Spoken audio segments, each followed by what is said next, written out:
What's up, guys? It's your boy Dorian here with Collider Games. Me and my boy Joey recently went to the Square Enix Shadow of the Tomb Raider game demo event where we got to play the game for about 4 hours. So we played it a few months ago at E3 and we played it before that. There were a few changes and minor bug updates since then, so we got to really sink our teeth into this one because we got to play for about 4 to 5 hours, which is a lot of time to really see what the game is going to be like. I'm completely confident that if you've played the other games, you will enjoy this one because it has some of the familiarities of the old games, but there are a lot of new features that I'll talk about in a little bit. But if you haven't played the other games, the game developers did say you can still play this game without having any history. Don't worry if you don't want to go back and get the other games. I suggest you do just because they're fun. But if you don't want to play the other games, you can jump into this game and still have an awesome time. So I'll start off with the story plot. So it basically takes place after the events of Rise of the Tomb Raider, and we see Laura on a new mission to try to find this dagger or this treasure that she's trying to find before Trinity gets it. And Trinity is an evil organization that does have a storyline in the Rise of the Tomb Raider. So we see her trying to beat them to the treasure because she doesn't want them to get in, do evil stuff with it or like sell it or anything like that, because Laura's she's a good girl, so she's trying to save the world. And so in this game we see Laura trying to fight Trinity again. They've killed her parents in the past, so she has a long history with them. So this tension's been rising up, and she's just been trying to get rid of them and defeat them for once and for all. So she gets the dagger, but what happens was she doesn't realize that once she takes the dagger, there are consequences. Like there's natural disasters all around the area that she's in, and we see, for the first time, we see some conflict within her because she's always been the hero, and in this one she actually triggers the events.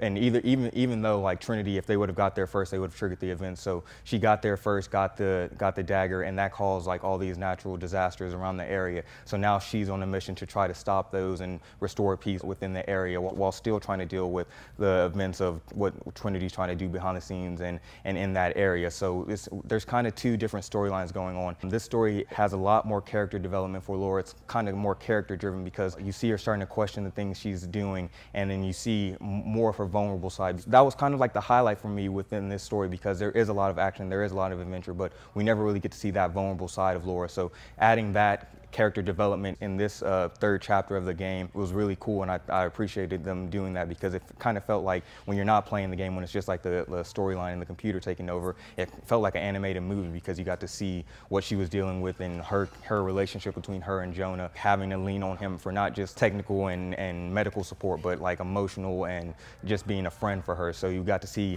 a more emotional and vulnerable, like a real Laura, and I appreciate that because when Rise of the Tomb Raider, she was badass and she was coming into her own. So now she's coming to her own, but she's trying to find that balance, I guess. Another thing they did add more of is underwater gameplay. Like you've got to play underwater and go underwater in the other games, but in this one it really has its own type of challenges, and you can dive and find caves and stuff like that. And they have like little air pockets under them, so you can come up for air, but those are nerve-wracking to try to find sometimes because they make it harder as when you're trying to do more tombs and find more things under there. And there are animals and sea creatures that will try to attack you, so you always got to be on guard. And when it comes to the controls, I kind of said this earlier, at the beginning, like the first chapter, when you're getting into the game, it feels like the same controls as Rise of the Tomb Raider, and I was a little hesitant about that at first because I was like, I want to get some new stuff, but like I said, once you start going into it, it feels like not brand new, but it feels familiar and unfamiliar at the same time. And I played it on Xbox, even though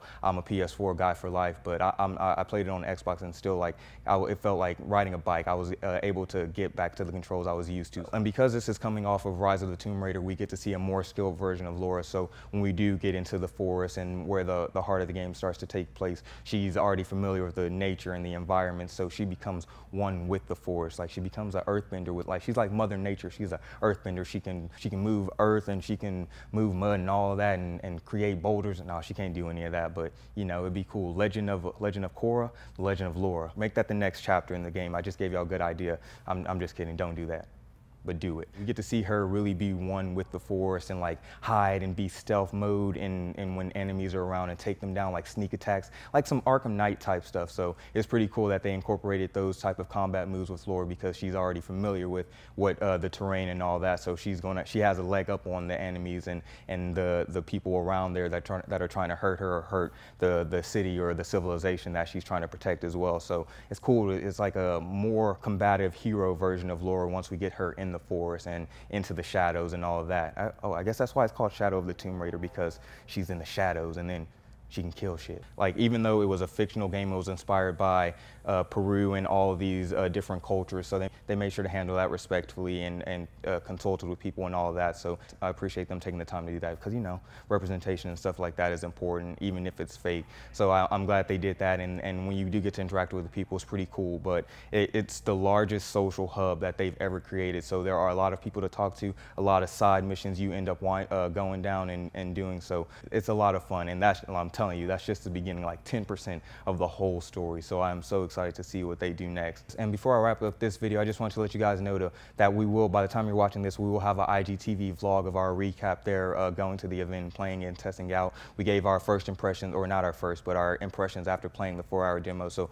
make sure to go check that out. Follow us on Collider Video. It will be on our IGTV vlog, and we have some other behind the scenes vlog on there as well. So make sure to check that out. You can follow me on Twitter at Dorian Parks and Rec, because Parks and Rec is better than The Office. And thank you guys for watching. Make sure to like and subscribe, and we'll see you guys later for another video. Peace up, A-Town down.